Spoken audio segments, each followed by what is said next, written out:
यहां देखिए, एक दिन हम मरेंगे। बोलो बाजू वाले को। पक्का है ये भविष्यवाणी 100% पूरी होगी। आप एक दिन मरेंगे, मरने के बाद सीधा खुदा के पास जाएंगे। आपको पता है जब स्वर्गदूत आपको कहेंगे ना, चलो सियोन चलना है। ओके, स्वर्ग को सियोन भी कहा जाता है। चलो सियोन चलना है। और जैसे आप खुदा की तरफ जाएंगे, जिन रास्तों पे आप वहां पर चलेंगे, आपको पता है उन रास्तों को देख के आप हैरान हो जाओगे। बाइबल बताती है स्वर्ग में सोने की सड़कें हैं। अब मुझे एक बात बताइए, कौन सी सड़कें हैं? ऊपर डांबर की, हाँ, सोने की। सोना कहां है?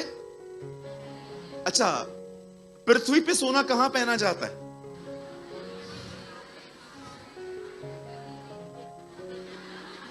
इशारे कर करके बहन बता रही है। ये देखो इधर। आपको पता है कुछ कुछ लोग मैरिज में यहां पर भी डालते हैं। यहां पर क्या बोलते हैं?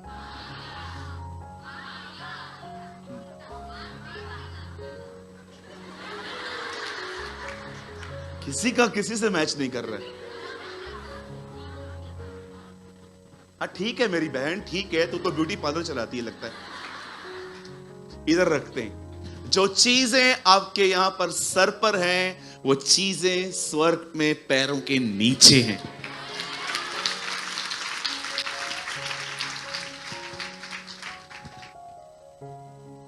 अब मैं आपको बताऊंगा, ये सारी चीजें जो मनुष्य की नजर में महान हैं, जिससे आपको वो तोलते रहते हैं, खूबसूरती, महंगे फोन्स, महंगी गाड़ियां, ओ ये सारी चीजें, और मैं आपको बताना चाहता हूं, खुदा की दृष्टि में ये चीजें कुछ नहीं है। आप जानते हो परमेश्वर की दृष्टि में सबसे महान चीज क्या है? आज मैं उसी का प्रचार करूंगा।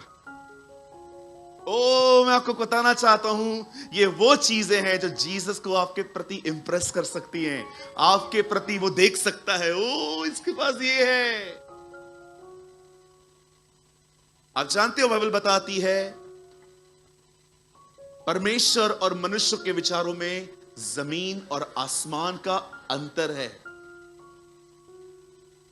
आपको पता है जमीन आसमान से कितना दूर है? इतना फर्क है। आप जो सोचते हैं खुदा वो नहीं सोचता।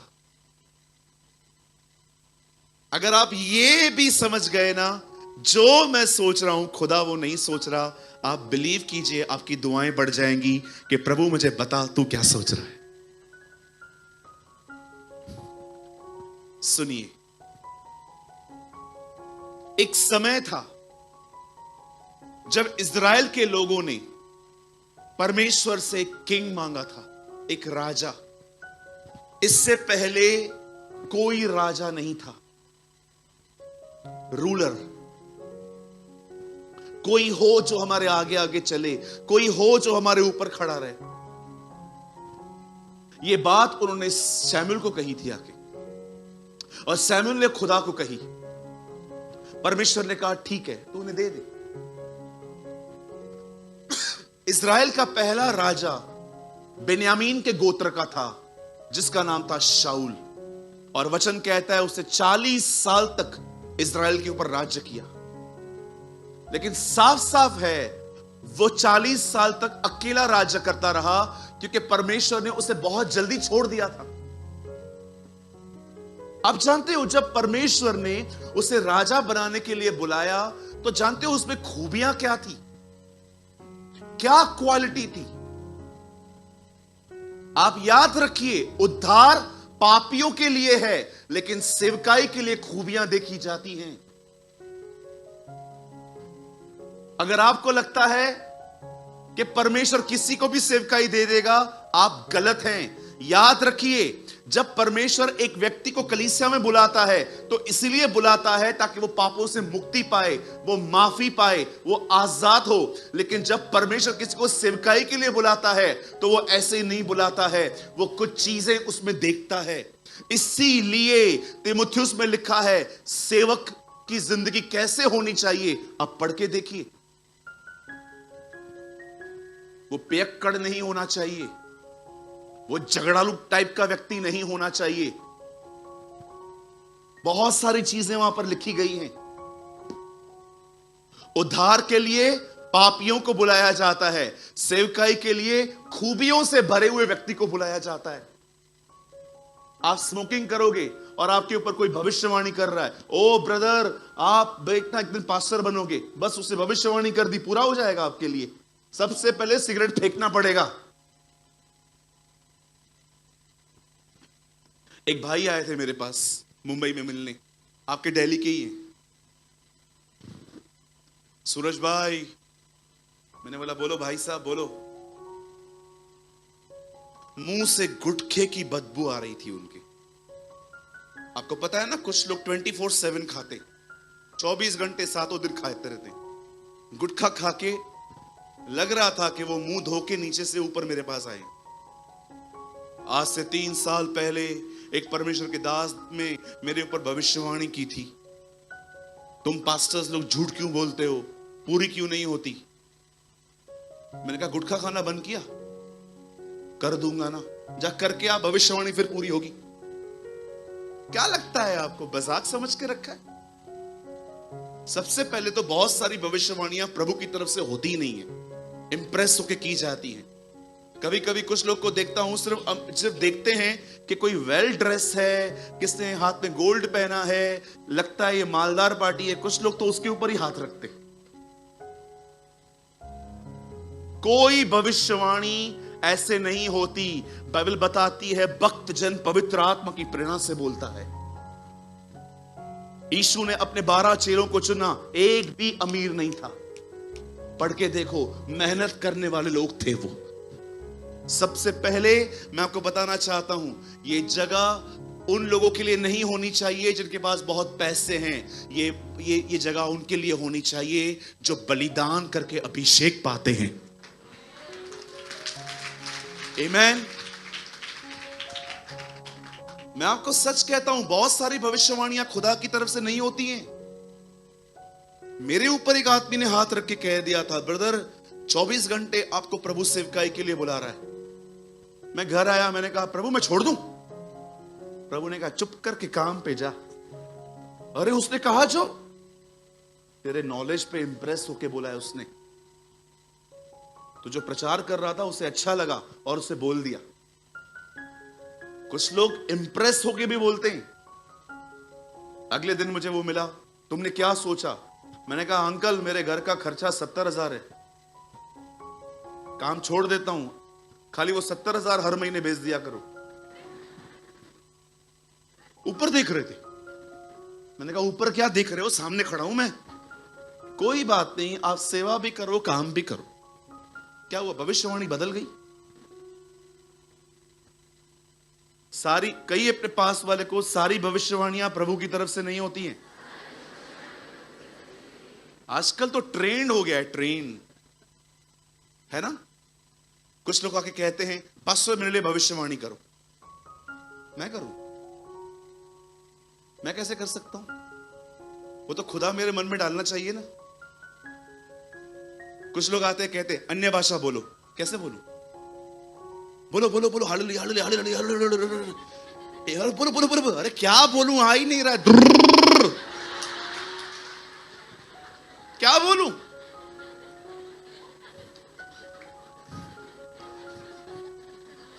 अरे आ ही नहीं रहा है तो क्या बोलूं? जबरदस्ती बोलूं? आज खुदा तुम्हें अन्य भाषा दे। पहले ही डर लग रहा है, पता नहीं क्या बोलूं। फिर आगे आके कहेंगे बोलो। क्या बोलो? अरे क्या बोलूं? बोलो जो भी आ रहा है बोलो। कुछ आ ही नहीं रहा है, बोलो हालेलुया हालेलुया। आप मुझे बताइए यीशु ने क्या कहा? 10 बार हालेलुया बोल देना, अन्य भाषा मिलेगा। जब पवित्र आत्मा आएगा तुम सामर्थ पाओगे, तब नई नई भाषाएं आती हैं।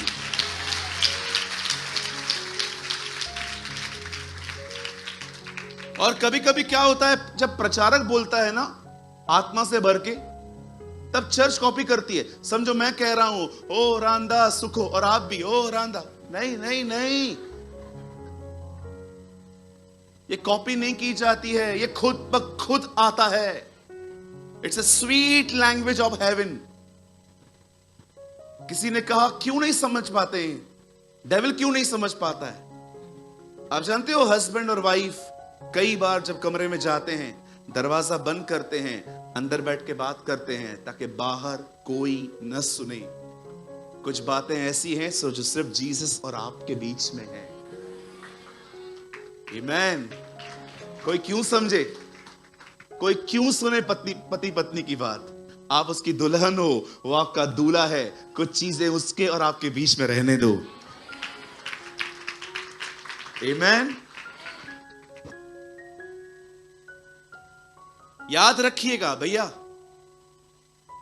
चर्च में पापियों को बुलाया जाता है, पर सेवकाई के लिए उन लोगों को जो खूबियों से भरे हुए रहते हैं। तीमुथियुस में आप उस कीमत को देख सकते हो जो सेवक को चुकानी पड़ती है। वो पेटू न हो, वो पियक्कड़ न हो, वो आदर करने वाला व्यक्ति होना चाहिए। बहुत सारी चीजें वहां पर लिखी गई हैं। आप जानते हो, एक खूबसूरत बात थी इज़राइल के पहले राजा में, सबसे खूबसूरत बात। अगर वो आपके अंदर आ जाए, मैं आपको बताना चाहता हूं, आप नेक्स्ट लीडर हो जाएंगे। जानते हो उसमें सबसे खूबसूरत बात क्या थी? वो लीडर बनना ही नहीं चाहता था। वाओ, सबसे खूबसूरत बात थी उसमें, वो लीडर बनना ही नहीं चाहता था। परमेश्वर लीडर में ये बात देखता है। आप पढ़ के देखिए बाइबल के इतिहास में, कोई है जो परमेश्वर से लड़ रहा था मुझे लीडर बना? कोई नहीं बनना चाहता था। न यिर्मयाह, न यशायाह, न हगाय, न मूसा। मूसा को तो परमेश्वर ने कितना कन्विंस किया जाने के लिए, लाठी ले, सांप बना, हाथ ये वो, कितना कुछ खुदा ने करके दिखाया उसे। आप सोचते होंगे ना, ब्रदर ये कहां लिखा है कि वो राजा नहीं बनना चाहता था? आप देखो, जब उसका चुनाव हुआ वो छुप गया था, उसे पकड़ के बाहर निकाला गया। सबसे टॉलेस्ट व्यक्ति था वो इज़राइल का, कीश का पुत्र शाऊल, बेन्यामीन के गोत्र का। अब उसे राजा बना दिया गया। कहिए वो राजा बन गया। स्टार्टिंग के डेज में जो है ना, बाइबल बताती है उसने बहुत सारे युद्ध जीते, उसे बहुत सारी लड़ाइयां जीती। आप हमेशा याद रखिएगा, खुदा नम्र लोगों की तरफ से हमेशा लड़ता है, और परमेश्वर घमंडियों को लड़े बगैर छोड़ता नहीं है। अगर आप नम्र हो, खुदा आपके लिए लड़ेगा। अगर आप घमंडी हो, खुदा आपसे लड़ेगा। वो आपके प्राइड को तोड़ेगा। और याद रखिए, जब प्राइड वचन से नहीं टूटता, तब प्राइड को तोड़ने के लिए व्यक्ति इस्तेमाल किए जाते।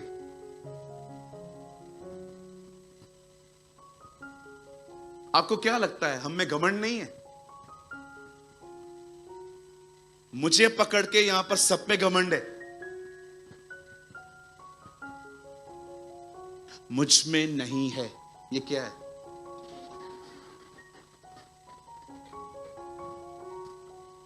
कुछ लोग को लगता है मुझ में घमंड नहीं है। आइए मैं इस गलतफहमी को भी थोड़ा दूर कर देता हूं आज।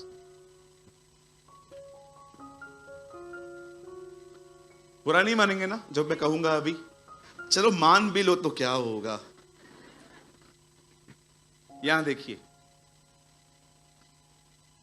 सोचो आपको एक शादी में बुलाया जाए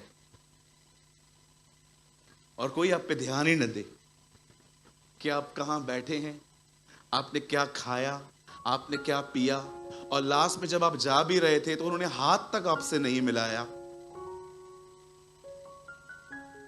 अब आप कैसे निकलोगे? और अगले दिन जब आपसे कोई पूछेगा शादी कैसी थी, तो क्या बोलोगे?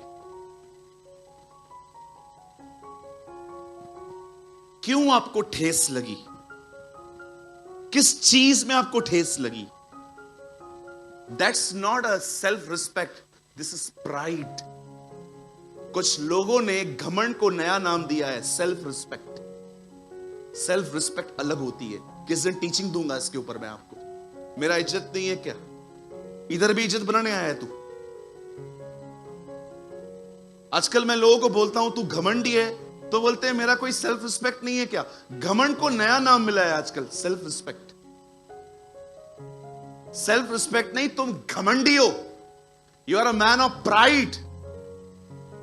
तुमको इज्जत नहीं मिलती है, तुमको तकलीफ होती है, तो तुमने खुदा को दिया क्या है? मैं यीशु मसीह के नाम से कहता हूं, ये मेरा घमंड नहीं है, मैं वो बता रहा हूं जो मेरे अंदर है। मुझे अब फर्क नहीं पड़ता, मुझे फर्क नहीं पड़ता। आपको पड़ता होगा, मुझे नहीं पड़ता। काहे की इज्जत? किस बात की इज्जत है? क्या हम जो इज्जत की खोज करते हैं? इज्जत के एक ही योग्य है जो स्वर्ग में बैठा है, और कोई नहीं है।